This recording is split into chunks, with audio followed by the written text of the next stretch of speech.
Hi everyone, আবারও চলে এলাম একটা নতুন মিনি ব্লগ নিয়ে।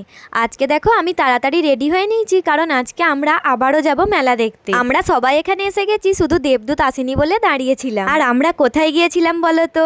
আমরা গিয়েছিলাম বারুলে অচল বাবার পুজোয় মেলা দেখতে। মেলায় ঢুকতেই দেখি এখানে একটা এত বড় চুড়ির দোকান। চুড়ি তো সব মেয়েদেরই ইমোশন, তাই না? তাই আমার মনটা এখানেই আটকে যায়।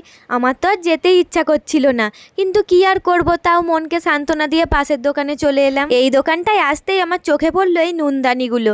আমাদের বাড়ির নুনদানিটা একটু ভেঙে গেছে, তাই এখান থেকে একটা নুনদানিও নিয়ে নিলাম। একটু এগোতেই এখানে হ্যান্ডমেড জুয়েলারির দোকানটা দেখতে পাই।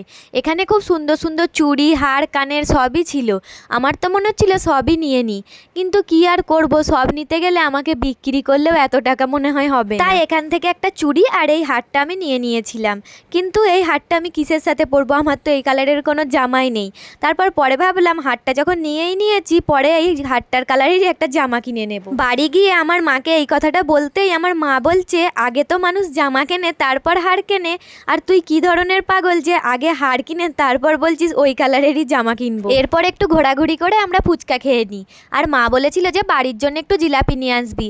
আর এখানে জিলাপির দোকানে আসতেই কাকুটা আমাকে লাল জিলাপিগুলো দিয়ে দিচ্ছিল। জানো তো, লাল জিলাপিগুলো না রং দেওয়া থাকে বলে আমার অতটা ভালো লাগে না।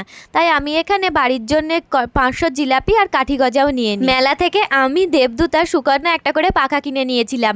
আর পাখা দিয়ে হাওয়া খেতে খেতে আমরা চলে আসি এই মোমোর দোকানে মোমো নিতে। জানো তো, এখানে 5 পিস মোমো 50 টাকা। আর আমি ভ্লগ করছিলাম বলে এই দাদাটা আবার আমাকে একটা মোমো এক্সট্রা দিয়েছিল।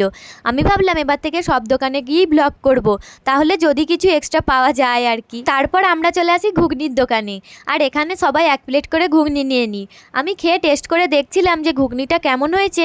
সত্যি এই কাকুটা ঘুগনিটা দারুণ করেছিল। এখানে লিচু আর তরমুজ বিক্রি হচ্ছিল, তাই বাড়ি আসার সময় দেবদূত এখান থেকে একটা তরমুজ নিয়ে নিল। তরমুজ নিয়ে আমরা বাড়ি চলে এলাম। তো চলো ভিডিওটা এই অবধি, দেখা হচ্ছে আবার অন্য কোনো ভিডিওতে। আজকের মতো টাটা।